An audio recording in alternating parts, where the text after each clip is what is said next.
Tu dinero en acción, episodio 47.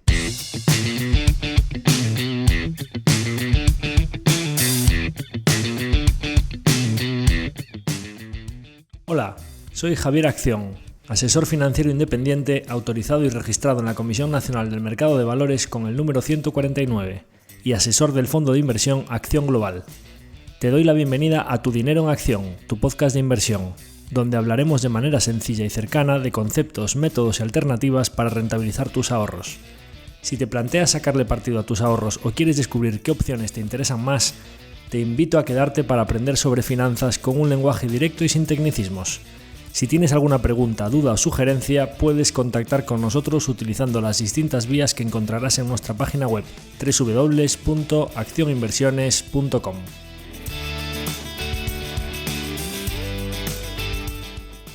El contenido de este podcast es divulgativo. Las opiniones aquí expuestas son meramente informativas y en ningún caso suponen una recomendación de inversión. Si buscas asesoramiento financiero, debes dirigirte a cualquiera de los asesores autorizados y registrados en la Comisión Nacional del Mercado de Valores. En el episodio de hoy volvemos con uno de nuestros capítulos de experiencias personales y completamos la primera parte del diario de viaje que habíamos emitido contando la costa oeste de Canadá y Estados Unidos, desde Vancouver hasta San Diego, con el episodio complementario correspondiente a la costa este, en este caso solo de Estados Unidos, porque como habíamos ido a Canadá, Toronto y la parte norte de Estados Unidos, Boston y demás en el 2019, en este caso pues empezamos directamente en Chicago. De allí volamos a Nueva York y de allí volamos a Florida, Miami. Entonces la parte este de Canadá, en este caso, pues ya no volvimos allí, ¿no? Entonces, ¿de qué vamos a hablar hoy? Pues solo podemos hablar de Chicago, de Nueva York, de las principales diferencias entre las dos costas de Estados Unidos, de las reuniones que tuve en Nueva York con Moody's, con MSCI, Tradeware Markets y Take-Two, diferentes sectores, de Miami, de los conflictos sociales y raciales que existen en Estados Unidos, un poco de los precios, nivel de salarios y calidad de vida en diferentes zonas de esta costa de Estados Unidos, y sacaremos también algunas conclusiones sobre la calidad de vida en general de Canadá y Estados Unidos y algunas conclusiones que me parecen importantes referentes a nuestra vida aquí en España. Entonces, yendo con ello, he de decir que pues Chicago, que como os dije en el anterior episodio, volamos desde Las Vegas a Chicago, y todo esto que hablo siempre de las expectativas, que es tan relevante. Quizá Chicago fue una de las grandes sorpresas positivas del viaje, porque es verdad que nos había dicho alguna persona que Chicago estaba bastante bien, pero nuestras expectativas no eran ni mucho menos cercanas a lo que nos encontramos allí. He de decir que Chicago a mí me pareció pues probablemente una de las top 5 seguro, no sé si top 3 ciudades que más me han gustado del mundo, habiendo estado pues en Asia, como dije, tanto en el sudeste asiático como en China, como en la gran mayoría de capitales europeas, en algunas de Latinoamérica, y ahora en el anterior viaje en Estados Unidos y Canadá, pues probablemente juntándolo con Singapur, Ámsterdam, Barcelona y Boston, probablemente pues pueden ser de las ciudades que más me han gustado del mundo. Cada una tiene sus cosas y obviamente pues a mí estar cerca del mar me gusta mucho, pero también ciudades, mencionaba Barcelona, pues que tengan la montaña cerca, que sean ciudades que se puedan hacer caminando, que sean llanas, que tengas todo lo bueno de una gran ciudad, pero también con el disfrute de una pequeña ciudad de barrio, que tengas tus cositas cerca, tus vecinos y tu gente y tus costumbres del día a día, y por supuesto pues con un clima benévolo. Y ahí es donde está el pero, ¿no? Después os diré un poco lo que pasa en Chicago, pero la verdad es que nos sorprendió muy positivamente ya cuando llegamos, el ambiente, el tipo de barrio en el que nosotros nos quedábamos, la cercanía. Bueno, pues tienes allí el lago Michigan. Es un lago pero que parece como un gran océano, pero muy calmado, es como si fuese una especie de mar Mediterráneo. Podéis mirar en el mapa las dimensiones de este lago enorme. En la zona de los grandes lagos que hacen de frontera entre Estados Unidos y Canadá, en la zona de Minneapolis, Chicago, Toronto, Ottawa, Montreal y demás, pues todos estos lagos que están comunicados. Tenemos ahí pues el lago Superior, lago Michigan, lago Huron, el lago Erie y el lago Ontario. Pues en ese orden de 5 lagos gigantes todos comunicados, el Michigan es el segundo, el que está en la parte quizá más hacia centro izquierda o hacia el sur de esos grandes lagos. Y es donde están pues ciudades como Milwaukee o Chicago justo pegaditas al lago, ¿no? Chicago está en la parte baja del lago. Bueno, pues claro, a lo largo de toda la ciudad vas viendo un paisaje muy similar quizá al que ves en algunas zonas de Central Park, con rascacielos y edificios de los años 50, entre los 40 y los 60, pero con algunos ya bastante de cristal más modernos y otros quizá un poco más de ladrillo marrón, pero muy, muy, muy bonitos. Nosotros estábamos allí pues a finales de octubre, principios de noviembre, con lo cual pues era pleno otoño, con todos los árboles marrones, naranjas, rojos, una preciosidad. Y todo a lo largo del lago, que es inmenso las dimensiones, pues hay como parques y zonas protegidas en las que no se puede construir, con los rascacielos a un lado y el lago al otro, y pues te encuentras pistas de béisbol, zonas para correr, un carril bici, zona para corredores interminable que es de kilómetros y kilómetros, zonas de tenis, campos de golf municipales, todo tipo de deportes, grupos de chavales jugando a todo tipo de deportes de equipo, pues lo que os decía, muchas bicis y gente corriendo, pues esos hábitos de vida saludable. Y al lado de donde están los rascacielos, restaurantes, vida nocturna, vida cultural, teatros, muchos planes para hacer, ¿no? Quizá uno de los mejores símiles que se me ocurre para decir de Chicago es que es un poco con todo lo bueno de Nueva York, sin ese ajetreo excesivo, la gente tan brusca, o ese que vas por la calle caminando y que las bicis, los taxis, los coches, todos los turistas masificado de Nueva York, pues quizá si le quitas todas esas partes, gente mucho más tranquila, mucho más ambiente familiar, muchos más barrios tranquilos en los que la gente charla con sus vecinos y hay casitas de planta baja, quizá como si le metes a Nueva York un punto europeo, con un punto a lo mejor parecido a Reino Unido, a Boston, a todas estas zonas que tienen una gran influencia europea, ¿no? Pues sería algo así, ¿no?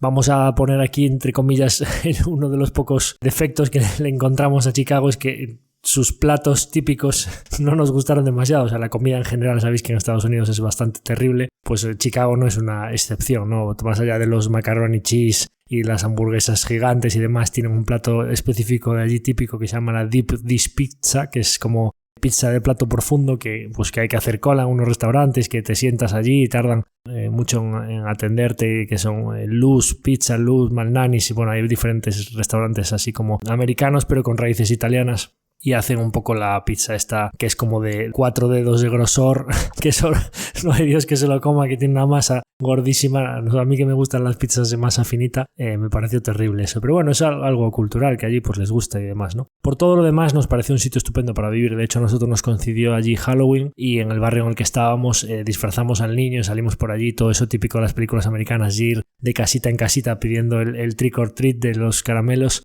Bueno, lo pasó el niño estupendo y la verdad es que había un ambientazo familiar y de una cantidad de niños por la calle yendo de vecino en vecino, y además la gente mayor aprovecha que decoran todas las casas de Halloween, lo ponen todo precioso, con brujas, con telas de araña, con toda la decoración de las calabazas y demás. Y joder, la gente mayor también lo pasa bien porque hacen planes, quedan con amigos para ir unos a casa de otros, abren su botellita de vino, están allí haciendo un picoteo y están con un poquito de música dentro de casa y lo están pasando bien mientras van dando los caramelos a los niños. Es un plan de tarde-noche que es una maravilla, ¿no? Lo pasamos muy muy bien. Y bueno, más allá de eso, ¿qué pasa? Pues claro, decíamos, joder, pero esta ciudad, con este lago, estas vistas, este ambiente familiar, todos estos planes, con lo bueno de una ciudad grande, pero también con lo bueno de una ciudad pequeña en que es un ambiente familiar, manejable, que puedes caminar mucho, muy llana y tal. Bueno, claro, tiene un pequeño problema Chicago, y es que hay días en enero y febrero que hace menos 20 grados.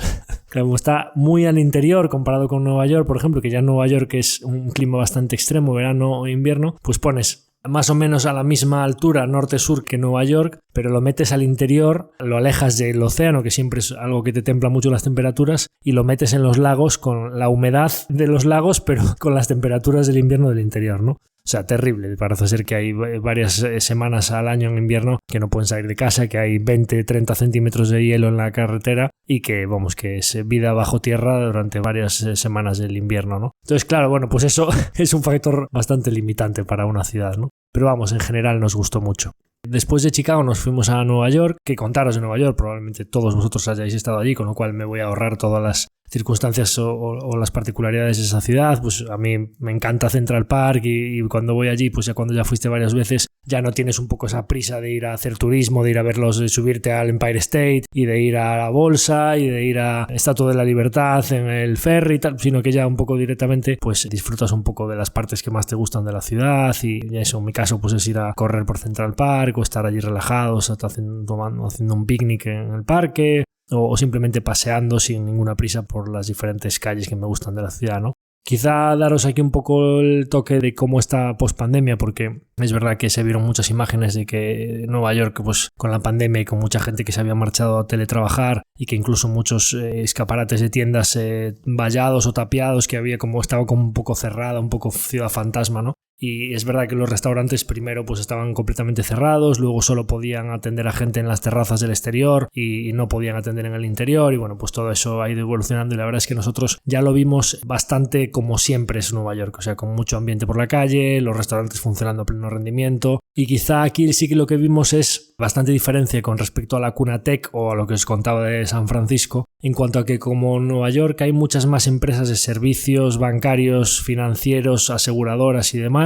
Todas estas compañías son menos dadas, quizá, ahora os contaré alguna excepción, pero quizás son menos dadas al teletrabajo y vimos a muchísima gente por la calle, de oficina, en el café, en los bagels, subiendo y bajando a las empresas, o sea, como una actividad empresarial perfectamente normal, lo cual te da una sensación más de calidez y de ajetreo que no es pues ver a los rascacielos vacíos, ¿no? Entonces, bueno, pues la verdad es que lo encontramos como siempre, ya como conté en el capítulo de la Maratón del Inversor, que para quien no lo haya escuchado, pues quien le guste todo el tema de las carreras y de la Maratón de Nueva York y tal, pues que lo escuche porque ahí cuento ya muchas cosas específicas de la Maratón de Nueva York y por qué metimos en esta parte del viaje justo la parada en Nueva York, pues no mucho más que contar sobre la ciudad, sobre lo que ya sabéis. Sí que es verdad que notamos bastantes diferencias en general entre las dos costas de Estados Unidos, ya no solo a nivel cultural y económico, sino pues todo lo que os decía del tema de los homeless de la otra costa. Pues claro, os comentaba que uno de los factores principales que fomentan que la gente pueda estar viviendo en la calle es lo benévolo del clima. Claro, aquí estamos hablando de Chicago -20, pues ya completamente eliminada esa posibilidad. Nueva York, pues sabéis que es un clima bastante extremo de mucho calor y mucho frío en invierno. Y diréis, bueno ya, pero más al sur, a lo mejor hacia Florida. Cambia radicalmente el partido político, ¿no? O sea, sabéis que Florida es uno de los estados donde siempre gobierna el partido republicano y que claramente de ideología son muy diferentes a California, que se decía que no es que sean de izquierda, sino que son completamente liberales, capitalistas, pero muy liberales a nivel de ideología, y en la costa este, pues quizá cambia mucho esto y vamos, si montas una tienda de campaña en una calle de Miami no vas a acabar muy bien, con lo cual todo esto de los homeless la verdad es que en general en esta costa lo vimos de una manera mucho más residual, no es algo que afecte tanto como en la costa oeste que os comentaba, ¿no? En Nueva York concretamente es donde pude tener varias reuniones con compañías, os había comentado ya varias que tuve en la costa oeste y aquí me reuní con varias compañías, 3 de sector financiero y una de sector videojuegos. Estas compañías fueron Moody's, MSCI, Tradeweb Markets y Take-Two. Comentándoos un poco de cada una de estas compañías, bueno, pues Moody's es una de las principales agencias de rating a nivel global junto con Standard & Poor's y Fitch. MSCI es la compañía conocida por los índices globales, tanto de renta variable, renta fija, por su departamento de Analytics y por el gran viento de cola ESG que tienen. Y bueno, pues estas dos compañías me gustaron especialmente las dos. En ambos casos están en el World Trade Center situadas sus oficinas, de hecho están en el mismo edificio en diferentes plantas. Y algunas, como os decía en el episodio anterior del viaje, sin intentar hacer aquí un capítulo específico de compañías, que además creo que tanto los índices como las agencias de rating son negocios con unas cualidades especialmente buenas como para hacer a lo mejor en algún momento un monográfico de agencias de rating e índices. Y me gustaría hablar de estas compañías individualmente porque creo que lo merecen. Pero en general deciros que bueno, pues de estas 4 compañías que os acabo de mencionar, 3 me gustaron mucho y una me gustó menos. Quizá no tanto por el negocio de la compañía, sino por la persona, que no tuve la misma suerte en todos los casos, ¿no? Entonces, yendo con la primera de ellas, bueno, Moody's es una compañía, como sabéis, tiene pues diferentes divisiones, pero principalmente sus ingresos vienen del departamento de ratings de crédito, o sea, de ponerle un sellito a las emisiones de deuda de diferentes compañías, que cuando tienes un rating de Moody's, de Standard & Poor's o de Fitch, pues tus emisiones cuestan menos. y lógicamente pues ellos cobran un dinero por ahorrarle costes a sus clientes, ¿no? Y luego pues un departamento de análisis, de analytics, tanto para real estate como para diferentes sectores, que también pues está teniendo crecimientos orgánicos muy buenos, ¿no? En general, tanto en Moody's como en MSCI, una de las dinámicas principales de las reuniones por las que quería preguntarles es que te dicen muy rotundamente que tienen un poder de fijación de precios muy claro frente a sus clientes, ¿no? Entonces, bueno, pues por eso cuando decía todo esto de las compañías, cuando hablaba en el episodio del último de resultados empresariales, que precisamente hablé de los resultados de MSCI, de Visa, de Mastercard, claramente estas compañías, bueno, ya no solo porque en donde tuve las reuniones, que además es que en las dos compañías, tanto en Moody's como en MSCI, tuve la suerte de reunirme en ambos casos con el head, en el caso de Moody's la head de IR, y en el caso de MSCI con el head de IR, que son personas de perfil bastante top en los dos casos, que conocen muy bien la compañía y en ambos casos hablaban con una enorme tranquilidad frente a la posible recesión, con una enorme seguridad frente a su poder de fijación de precios y con unas perspectivas futuras que prácticamente pase lo que pase con el mundo, pase lo que pase con las recesiones, ellos tienen una gran seguridad en que van a seguir aumentando los ingresos entre el 8 y 12% en top line, que con la progresiva expansión de márgenes pues es entre un 15 y un 20% compuesto con una gran seguridad. Quizá en el caso de Moody's, Standard & Poor's pues puede ser algo menos, en el caso de MSCI pues puede ser algo más. Por eso también creo que MSCI es una compañía que merece un múltiplo superior que las agencias de rating, pero en ambos casos con mucha seguridad. Y en esto que os digo, que me hace un poco de gracia porque digo pues como que parece que son empresas que ven las recesiones desde un balcón, es que donde estábamos teniendo las reuniones, en ambos casos parece que estábamos en un balcón sobre la ciudad de Nueva York. En el caso de MSCI estábamos en una torre, en una de las torres del World Trade Center, en una planta 45, una cosa así, todo rodeado desde cristal con una mesa de reuniones que era espectacular. O sea, no mirabas alrededor. Yo les dije cuando llegué, oye, tendríais que cobrar entrada por subir aquí, porque ahora mismo estamos teniendo una vista mejor que la que tienes cuando subes al Empire State. O sea, un auténtico espectáculo, todo rodeado de río Hudson y de toda la bahía y todos los rascacielos alrededor. O sea, un show, ¿no? Y claro, con lo que me estaban contando, la seguridad de sus negocios y dónde estaban, decía, joder, es que vosotros efectivamente estáis, a todos los efectos, estáis aquí subidos a un balcón, ¿no? Lo que pase por ahí abajo lo miráis así desde arriba y como que sea un poco igual lo que pase con el mundo. Algunas anécdotas más particulares en el caso de Moody's, por ejemplo, pues estaba, aparte de la head de IR, estaba una chica ayudante de esta persona, quizá un perfil más junior, llevaba poquito tiempo en la empresa, y aplicado un poco a todo el tema del teletrabajo, se decía, en Nueva York hay muchas empresas de perfil financiero y tal. Estas dos compañías concretamente me decían exactamente lo mismo que las tecnológicas de San Francisco, ¿no? Mira, es que nosotros, una gran parte de nuestro trabajo se puede hacer de manera remota. Ahí fue cuando empezaron a decir, vamos a reducir real estate footprint. O sea, nosotros podemos ahorrarnos dinero en edificios porque estamos implantando el teletrabajo ya de manera permanente unos días a la semana. Esto de unos días a la semana es importante porque me decía la ECIR de Moody's, dice, mira, yo llevo más de 15 años en la empresa, ahora mismo yo, después de haber estado en Hong Kong, en Londres, en Nueva York, etc., yo ahora mismo cualquier cuestión que me pase a mí en el día a día del trabajo, cualquier cosa que pase en la empresa, yo sé perfectamente a qué perfil senior tengo que llamar en cualquier ciudad del mundo donde nosotros tengamos oficina, porque los conozco a todos, porque he trabajado con ellos, porque se me han dado circunstancias, porque los tenía como compañeros en alguno de los sitios donde yo he estado trabajando de la empresa. Esta chica que está aquí conmigo, que estaba allá al lado, que me decía su caso particular, entró justo en la empresa prepandemia o justo en la pandemia. Me decía que llevaba, pues claro, estábamos a finales del 22, pues me decía que llevaba 2 años en la empresa, una cosa así. Con lo cual, solo había visto teletrabajo. Me decía, esta chica, pues, y me lo decía ella, tomaba la voz de la reunión la chica y me decía, yo es que no tengo esos contactos porque he tenido videollamadas con muchas personas de la empresa y he tenido llamadas telefónicas, pero no tengo esa red de contactos que puede tener ella porque no hemos trabajado codo con codo durante toda esta época. Sin embargo, ¿cuál es la parte buena? Claro, allí tienen lo que le llaman el commute, que es como los transportes públicos en general, ¿no? Tren, tranvía, autobús, cualquier cosa, metro, cualquier cosa que tengas que coger para llegar al trabajo. Yo tengo 1 hora y media de commute porque con mi sueldo de junior, de que llevo nada más de 2 años en la empresa, imagínate, con la empresa en el World Trade Center, pues yo no me puedo permitir vivir cerca del trabajo con los precios de Nueva York, ¿no? Entonces yo tardo 1 hora y media en venir. Claro, nosotros ahora apreciamos lo que es estar con la familia, hemos ganado muchísimo en calidad de vida, porque yo vivo en las afueras, en New Jersey o donde sea, ¿no? Lejos de donde trabajo. Pero claro, cuando a mí me dieron la posibilidad de que todos los días podía ahorrarme más de 2 horas en venir al trabajo, pues puedo estar mucho más con la familia, teletrabajar, entonces lo valoro mucho. Pero tiene la cara,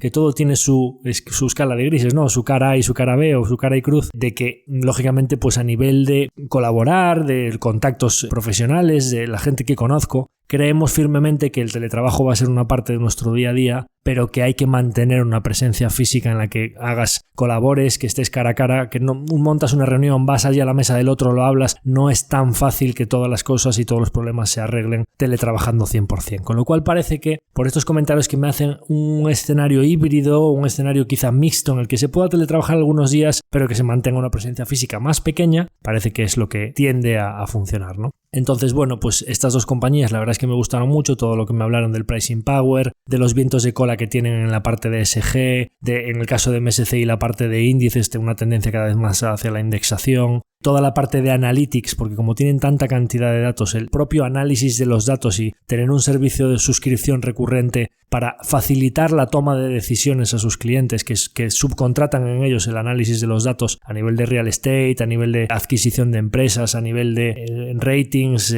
crédito, a nivel de concesión de préstamos para las empresas financieras. La verdad es que me gustó mucho y parece que es como un royalty precisamente a las emisiones de deuda o a la indexación o al ESG. Todos estos negocios, como decía Warren Buffett, el mejor negocio del mundo es un royalty sobre el crecimiento de otros, ¿no? Pues claramente las agencias de rating y los índices, pues parece claro que son un royalty sobre el crecimiento de otros. Hablaremos específicamente de estas empresas y cómo creo que también es muy importante estos negocios cogerlos al precio adecuado y que seguro que en algún momento darán oportunidades y hay bastantes probabilidades de que nosotros en algún momento terminemos siendo accionistas de alguna de estas compañías, ¿no? Otra de las compañías con las que estuve, menos conocida quizá para la comunidad inversora en España, que se llama Tradeweb Markets, es una plataforma de trading de renta fija que básicamente lo que están haciendo es un poco llevando todo el mundo cuando contrata una acción. Quizá pues parece obvio que comprarse una acción cotizada sea en una mesa de tesorería, o sea para un cliente institucional o para un cliente retail, para cualquier tipo de cliente, parece muy claro que a día de hoy la contratación de una compañía cotizada se hace de manera electrónica, ¿no? No tienes que levantar el teléfono para mandar una orden y decir, oye, cómprame tantas acciones y tal. Bien, en el caso de la renta fija y de varios derivados de crédito, de divisas, etcétera, esto está mucho menos avanzado y hay muchas mesas de tesorería que siguen haciendo los deals para renta fija de manera telefónica, llamando a su proveedor, ¿no? Tradeweb Markets lo que está haciendo es disrumpir todo este sector o digitalizando toda la contratación de renta fija, tanto en desarrollados como veremos en los futuros años o en años sucesivos, parece que también en mercados emergentes. Esta compañía yo no la conocía, me llegué a ella a través de dos colegas de profesión, de Jorge Robles y Fadric, que son los gestores del fondo de Cronos y Global Equity, y que me habían hablado muy bien de ella. Entonces aproveché que estaba allí y que cuando les escribí me contestaron diciendo que sí, que me recibían y que podía conocer al IR y montar una reunión en Nueva York. Y entonces les escribí y les dije, oye, voy a ver a Tradeweb y tal, y me habían hablado muy bien de ella, me dijeron algunos tips de por dónde iban los tiros y un poco pues qué preguntas serían las que ellos le harían y tal. La verdad es que me gustó bastante la compañía. Es la típica compañía que podrían ser, así como se hablaba en el otro capítulo de STEM, así un poco aires tecnológicos, empresa muy disruptora y tal. Esta es la típica compañía que cuando has salido de la nada y en pocos años has montado una compañía financiera de este calibre en Nueva York, pues podrías tener aires de grandeza o de que a lo mejor pues el IR, el CEO, el presidente y tal, pues estuviese un poco mirando por encima del hombro a un fondo muy pequeñito que aparece por allí, ¿no? La verdad es que todo lo contrario, me parecieron unos tíos súper enfocados, pasó por allí el CEO, mira, está ahí el CEO, el co-CEO y el presidente tal, pasaron por allí, unas oficinas muy humildes y discretas, no los vi nada subidos a la parra, muy enfocados en cuál es su misión, en aportar valor a sus clientes y en cómo ellos generan valor, cuáles son sus planes de crecimiento en emergentes y en verticales de productos para los próximos años. Me gustó, claramente me gustó mucho esta compañía. Y bueno, en general tiene una parte bastante compleja que es un poco todo lo de los CDS y los swaps y los derivados de crédito, derivados de tipos de interés y demás. Y bueno, pues como no es algo que yo domine tanto como para tener muy claros cuáles van a ser los drivers de crecimiento de la compañía, y me hablaban de una parte de crecimiento en China y emergentes y tal, pues que para mí es quizá un poco más oscura o que no lo tengo muy claro. La dejé un poco en el radar y probablemente sea una compañía sobre la que vuelva y bueno, pues fue dejarla en el radar, el mercado se recuperó un poco, a mí me había gustado, se fue de 50 a 78 en el plazo de pocas semanas, ¿no? Claramente es un negocio ligero de activos con buenos márgenes y muy bien gestionado, con lo cual, bueno, pues para quien le interese la compañía, esos comentarios sobre Tradeweb Markets. Y la última compañía, quizá os he hablado de tres que me gustaron mucho, quizá la compañía que me dejó un poco más frío, quizá por la persona con la que me reuní o porque quizá no era una persona tan de videojuegos como a mí me habría gustado, fue Take-Two. Take-Two es la propietaria de Rockstar y de 2K, de varios de los estudios, tanto de desarrollo como de publicación de videojuegos, pues tan conocida como juegos como el GTA V, bueno, GTA San Andreas, toda la franquicia de GTA es de ellos.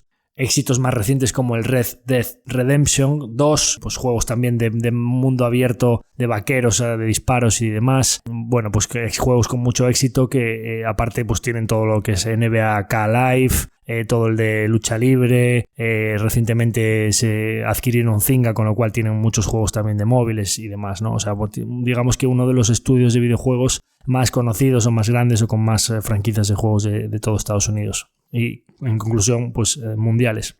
Es una compañía que siempre ha estado como muy vinculada a las decisiones un poco visionarias de su CEO y que, bueno, pues es una persona pues con mucho protagonismo y que es un poco quien marca el rumbo de las diferentes decisiones, adquisiciones y demás. Y lamentablemente, pues a mí la reunión, siendo un perfil bastante arriba en la empresa, porque también, como en estas otras reuniones que os decía, me tocó la reunión con la chica Head de IR. Era un perfil muy financiero que incluso en algunos momentos le hice algunas preguntas de, pues uno de los estudios de publicación de Take-Two, que se llama 2K, es el publisher de los juegos de Gearbox, que es propiedad de nuestra participada Embracer. Todos los juegos de Borderlands los publican ellos, ¿no? Que es una franquicia pues que le ha dado muchísimas ventas, siendo solo el publisher Take-Two, ¿no? Bueno, pues le pregunté por Embracer y, bueno, no la conocía mucho. Me dijo, bueno, sí, hacen muchas adquisiciones, que compran mucho, no entendemos mucho su estrategia, no sabemos tal. Le dije, bueno, pues a ver si conoce a una más de juegos de nicho y tal.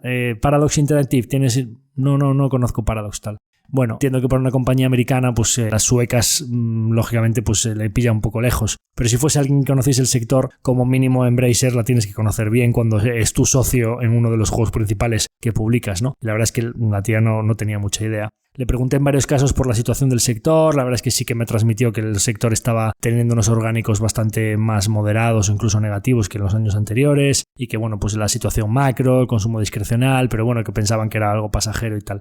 Le pregunté también por la parte de publicidad de los juegos y veían que un poco podrían intentar compensar la bajada de consumo discrecional en la línea de que los juegos de móviles tuviesen menos compras dentro de la app y sustituir eso metiendo una mayor carga de anuncios. Y bueno, también con respuestas muy ambiguas, que muchos de sus juegos ya tenían bastante carga de anuncios y que entonces no querían deteriorar la experiencia del usuario y bla bla bla bla bla bla. En general, toda la parte de Zynga está considerada en el sector como una de las peores adquisiciones de la historia de la compañía y estamos viendo que ahora están presentando resultados muy malos Take-Two. De hecho, el otro día pues hizo lo contrario a un beat and race, que es un miss and profit warning, o sea, resultados por debajo de las expectativas y aún encima bajar las expectativas a futuro, ¿no? Bueno, en general me dejó bastante frío, o sea, es una compañía que yo la consideraba de mucha calidad por estas franquicias de ventas tan recurrentes, porque el GTA se lleva 150 millones de unidades vendidas en el GTA V y todo el mundo espera pues que saquen GTA 6 y que como es unas franquicias pues que una vez que tienes desarrollado el juego como que las ventas son muy recurrentes a lo largo de los años, ¿no? En diferentes formatos, PC, consola, va sacando diferentes actualizaciones y eso pues alarga mucho el ciclo de vida de los juegos. Pero en general, por la adquisición de Zynga ya me había dejado un poquito frío y además pues cuando coincide que la persona no te da mucha luz de lo que quieres saber, pues en general esta quizá fue de las 4 la que menos interesante me pareció. Terminando un poco con las reuniones de empresas y con la estancia en Nueva York, la última zona del viaje. Quizá aquí no fue tan unido el viaje como desde Vancouver hasta San Diego, que fuimos haciendo paradas mucho más pequeñitas y recorrimos mucho en coche, sino que como queríamos estar en 3 zonas concretos y ya teníamos menos tiempo, pues fueron 3 grandes saltos: Chicago, Nueva York, Miami. Y la última pues fue Miami, ¿no? Queríamos un poco más, veníamos de Chicago, frío, Nueva York y demás, y queríamos un poco la última parte del viaje, que era cuando nos metíamos más en invierno. Íbamos escapando un poco del frío, que pues de hecho nos dijeron, no, es que teníamos 14-15 grados cuando estuvimos en Chicago y nos dijeron, estáis teniendo bastante suerte porque finales de noviembre ya podéis tener días de 0 grados o negativo en Chicago, ¿no? Bueno, pues ya en el plan iba a ir escapando un poco ese frío. Conté lo que pasó en Nueva York del día más cálido de la maratón, de 20 y pico grados y demás, pues clima excepcionalmente cálido, pero ya teníamos planificado ir hacia el sur para ir hacia las zonas un poquito más cálidas, teniendo en cuenta que ya íbamos a estar bastantes semanas o meses del pleno invierno en España, pues aprovechar para estar un poco más en zonas más cercanas al Ecuador para estar un poquito más cálidos estas últimas semanas. Y entonces pues esa última estancia decidimos hacerla en Miami. Bueno, Miami a mí en general creo que es un sitio pues que hay que conocerlo, que hay que ir a verlo una vez en la vida y ya está. No me quedaron muchas ganas de volver. Quizá es donde más vi un poco el impacto de la inmigración cubana en la cultura de la gente, bueno, cubana o dominicana o de diferentes islas del Caribe, que por la pura cercanía es normal que en Florida o en Miami haya mucha más inmigración, todo el mundo habla español y quizá pues es donde vi un poco más el horterismo o esa ostentación como forma de vida, en cuanto a que pues hay mucha gente muy rica, que no es ostentación, es que lo tienen, o sea, rica, pero hablamos, o sea, no sé cómo expresar el tamaño y la cantidad de yates y de casas de unos importes económicos que, bueno, pues son astronómicos, ¿no? O sea, tú vas por Miami Beach en un coche de alquiler que teníamos, pero por cualquier carretera de las de Miami Beach, que tienes agua por todos los lados, y en cualquier sitio que paran los coches, pero no tampoco en el muelle más pijo ni más rico de nada, no, un sitio normal donde hay un barco ahí amarrado a la derecha. Y ves un coche parado que se montó en la acera y paró en una zona de hierba y bajó del coche con su mochila y se montó en el barquito, ¿no? Bueno, el coche es un Ferrari de estos deportivos con una raya roja y verde en el medio, tipo de los, como parece de los circuitos, y el yate es un yate de 3 plantas que es quizá de los más grandes que he visto yo aquí en cualquier puerto de España, ¿no? O sea, no sé cuánto vale el coche, pero el barco, muchos millones de euros. Bueno, pues de eso lo ves constantemente en todo Miami Beach, es constantemente ese tipo de riqueza y de ostentación, ¿no? Y dirás, oye, ¿por qué allí hay un centro financiero, alguna gran empresa, algo que genere esa riqueza? No, principalmente está todo lleno de campos de golf, es una zona con buena temperatura todo el año, buena temperatura que a mí me pareció bochornosa en general, o sea, yo muchos días no podía salir a hacer ejercicio del viento y el calor, o sea, o tienes días de tormenta de esta tropical que están las palmeras dobladas de cómo sopla el viento, o tienes días de que a las 9 de la mañana hace 32 grados con un 80% de humedad. O sea, clima que, bueno, pues a lo mejor para eso, los que vienen del norte, tener 28 grados de media todo el año y muchos campos de golf, pues puede ser un clima benévolo. A mí, que estoy acostumbrado al clima atlántico, que siempre hace un poco fresquito, y que me gusta dormir tapadito, que me gusta poder ponerme una mantita para dormir, pues todo el día metidos en el apartamento con el aire acondicionado puesto, pues me pareció asqueroso.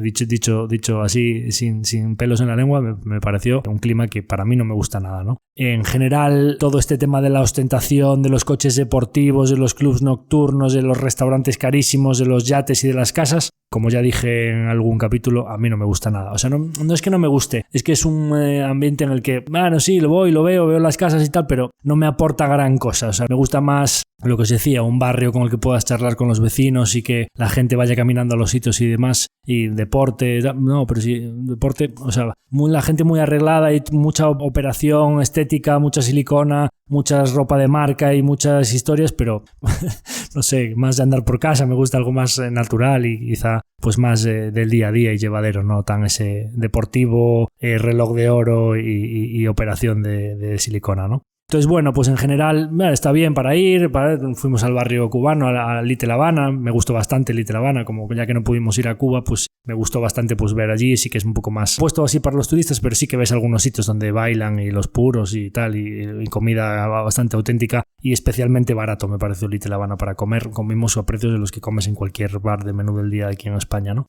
Entonces, bueno, en general os decía el tema de la inmigración. Ya vimos, yo ya en San Francisco había visto en varios sitios al entrar en las empresas tech que si la persona que había en recepción era de raza negra, en general cuando venía una persona así arreglada para una visita o a ver a algún directivo de la empresa y demás, el trato es bastante negativo. O sea, la forma en la que tienen de contestarte, lo poco amables que son. Digamos que en general, bueno, todo el mundo sabe los problemas raciales que hay en Estados Unidos. En general, noté claramente que también en Florida hay un poco esa división de la sociedad, ¿no? Entre el americano caucásico de adinerado y un poco los inmigrantes latinos o de habla hispana, pues el tipo de trabajos que tienen o un poco el trato de unos hacia otros, hay una fuerte división, hasta el punto de que nosotros, por ejemplo, pues en el hotel en el que estábamos en Miami, nos encontramos con una familia que casualmente el señor se llamaba Roque, y cuando estábamos allí tomando el sol, yo le estaba llamando a mi hijo Roque, ¿no? Y entonces me dice la señora con claro acento cubano, spanglish, ¿no? Un poco acento americano, pero claramente pues se veía que eran cubanos, o sea, que eran hispanohablantes, que aunque llevasen mucho tiempo viviendo en Estados Unidos, que no eran americanos de nacimiento, vamos. Y entonces él me dijo, Roque, pues mi marido se llama Roque, tal, y empezó a comentar pues que Cuba en general pues era un apellido, pero que su padre había decidido ponérselo de primer nombre, lo cual era muy casual porque nuestro hijo se llama Roque de primer nombre. Entonces pues empezamos a hablar. Y bueno, yo ya había apreciado que entre ellos estaban allí con las hijas, una familia cubana, probablemente ya residentes en Estados Unidos, que estaban de vacaciones en Miami, que sus hijas ya eran nacidas en Estados Unidos, pero ellos dos, los dos padres, eran inmigrantes. Entre ellos hablaban en inglés. Y aunque la señora a mí se dirigió en español, cuando yo les contesté en español, el señor constantemente me contestaba en inglés. Notamos bastantes veces esto, que hay bastantes familias inmigrantes que un poco para desvincularse de los latinoamericanos y un poco para decir, bueno, no, yo es que soy americano 100%, yo ya nací aquí o mis hijos nacieron aquí, yo llevo muchos años aquí y yo soy americano de educación o de universidad y rompo con todos esos vínculos con hispanohablantes y con Latinoamérica y demás porque yo quiero acceder a los puestos de trabajo de los americanos, al trato de los americanos, a los barrios y a las compras de casas donde viven los americanos. Me da igual si tienen más o menos dinero, pero que vimos un poco ese querer romper con que el lenguaje en el que te expreses, pues, o el idioma en el que hables, pues lógicamente tiene unos fuertes vínculos con tus raíces, pues que vimos claramente que había muchos hispanos que quieren romper con todo eso para cambiar de estatus o cambiar de grupo social al que perteneces, ¿no? Entonces, bueno, a nivel de precios y salarios ya comenté bastante en el anterior episodio de todos los precios de Estados Unidos. Miami también es carísimo, todo lo que es el alojamiento, la comida, el supermercado, o sea, tú vas a un supermercado y una compra pequeñita con unas cuantas cosas para desayunar. Ya no hablo de productos tipo pechuga de pavo y cosas que es allí como un producto de lujo, o sea, un 100 gramos de pechuga de pavo, turkey breast, lo vas en algunas tiendas gourmet y vale como 8 o 10 dólares, 100 gramos, o sea, estamos hablando de 80 euros el kilo. Pero la pechuga de pollo vale 30 dólares, un paquete de pechugas de pollo como el que aquí vale pues 5 o 6 euros, ¿no? Claro, si tú te haces una compra un poquito más grande que no, pues quiero llenar la nevera para que me dure unos cuantos días, 300 dólares nos gastábamos en esa compra, ¿no? Y nos duraba 3 o 4 días, no os vayáis a pensar que... Pero luego, sin embargo, te encuentras algunos contrapuntos que dices, claro, tú te vas a un Ross Stores, Ross Dress for Less se llama, ¿no? Que es una empresa también cotizada, que muchos de vosotros la conoceréis, que compran un poco las sobras de stocks de los grandes almacenes, de las grandes marcas, de Nike, de Samsonite, de Adidas, etcétera, y venden allí un poco, todos esos los compran muy muy barato y venden en esos grandes almacenes a precios, pues hombre, es que bastante más baratos que España en muchos casos. O sea, nosotros necesitamos comprar una maleta grande para la vuelta,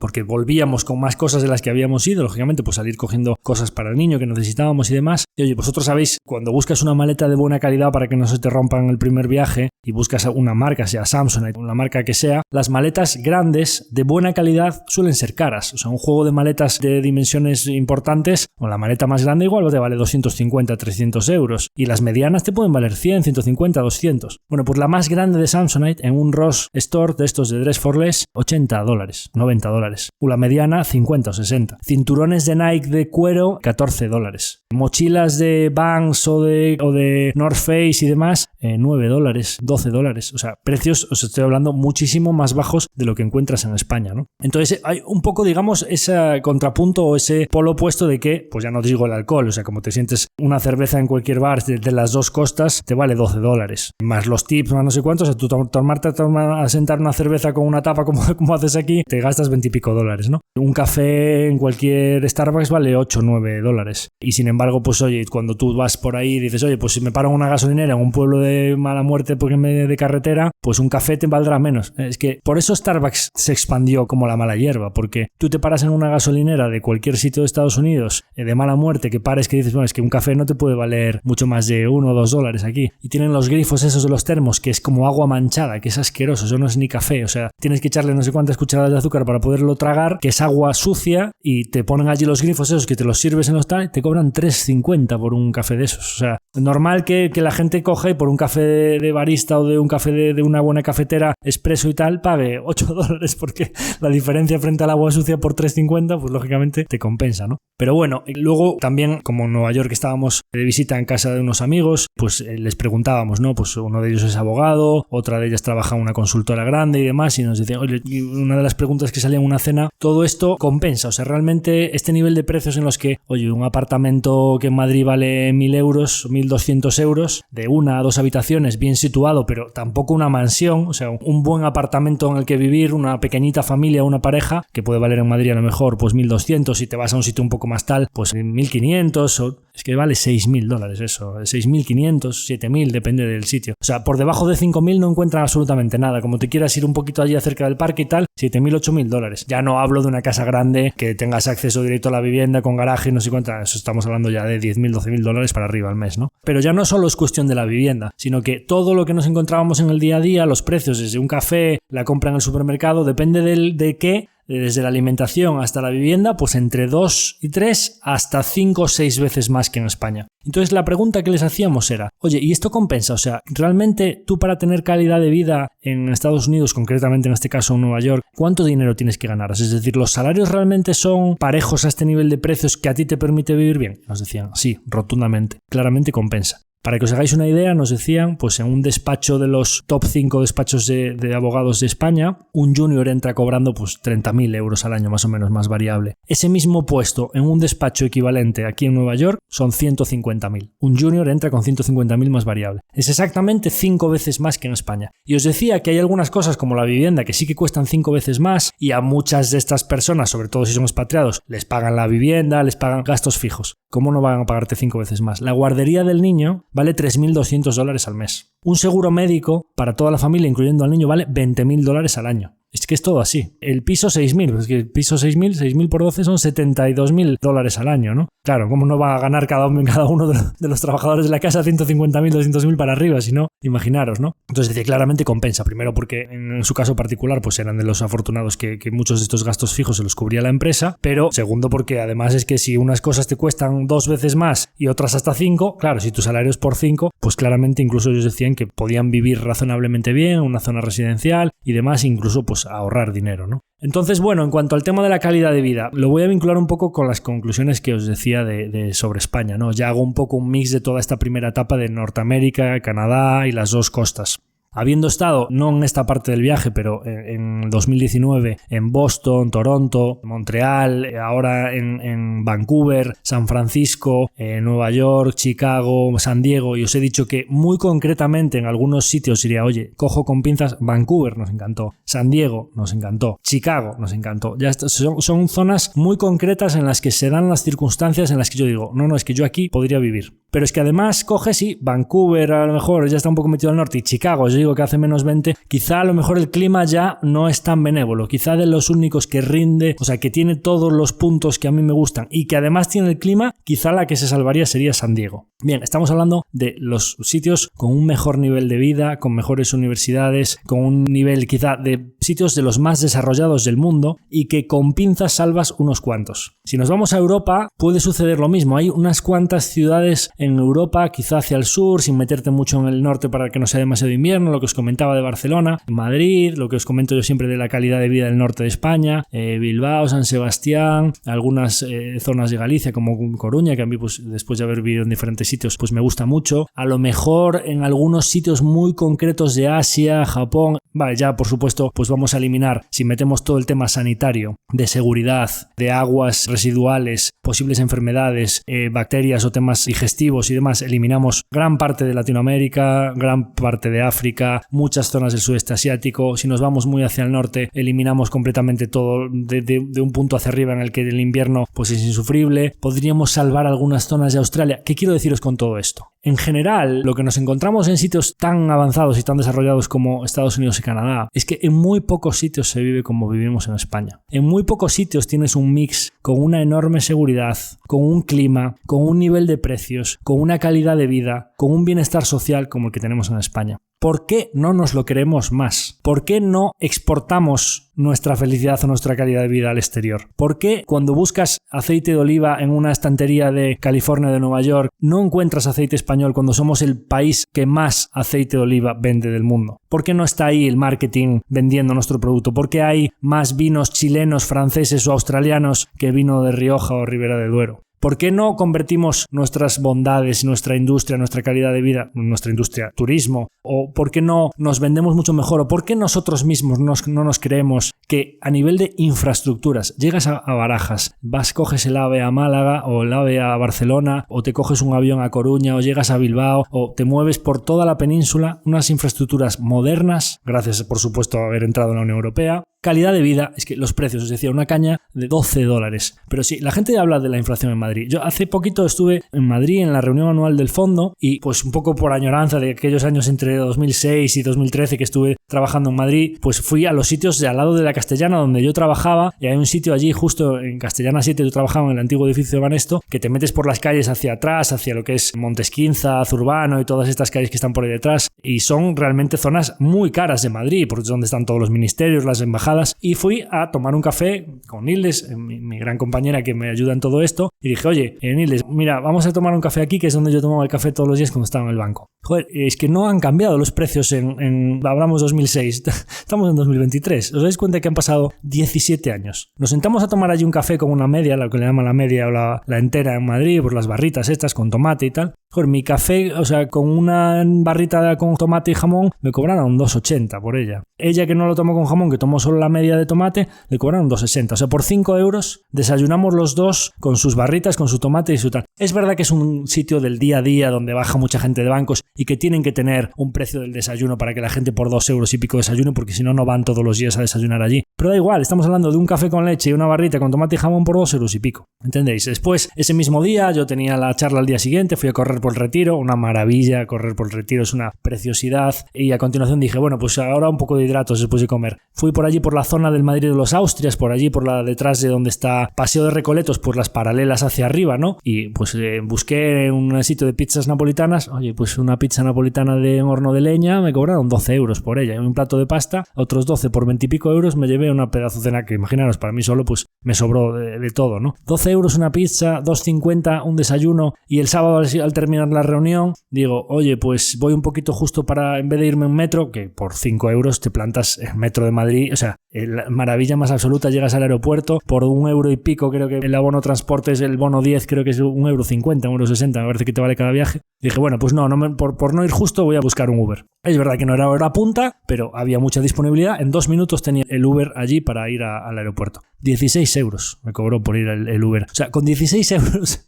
en Estados Unidos y Canadá es que no te llevan a la manzana de al lado. O sea, cada vez que llamas un Uber para ir a un aeropuerto, etcétera, prepara 50, 60, 70 dólares, ¿no? Entonces, calidad de vida, clima, seguridad, unos productos, o sea, una alimentación que es un verdadero espectáculo, unas infraestructuras que es un espectáculo para llegar a cualquier sitio y moverte por todo el país, unos paisajes, unas playas, unas montañas, una cultura, que tenemos una cultura brutal y una historia de muchos siglos. Tenemos que creérnoslo muchísimo más, de verdad. Es cuando viajas por ahí me doy cuenta de que España, y no voy a hablar solo de Galicia y Coruña, que es un sitio que a mí me gusta muchísimo, pero es que vas a donde sea, te recorres todo el norte, Asturias, Cantabria, el País Vasco, Cataluña, Barcelona, toda la zona del Mediterráneo. Hace nada estuve en Valencia. Es que cómo han dejado esa ciudad. Valencia es una verdadera preciosidad, correr por el cauce del Turia, en la Ciudad de las Artes, la Plaza Mayor, la Catedral, toda la zona de tapeo, ambientazo, la gente en la calle, o sea, cultura, entretenimiento, clima, creo que lo tenemos todo, y que es en muy poquitas zonas del mundo se dan unas circunstancias como las que tenemos nosotros en nuestro país. Da igual que me hables de zona más rural, de la montaña, de los productos, te vas a un pueblo perdido de la mano de Dios y tienen allí un queso de oveja y un vino que es brutal, en Extremadura, o sea, que te recorres Cáceres,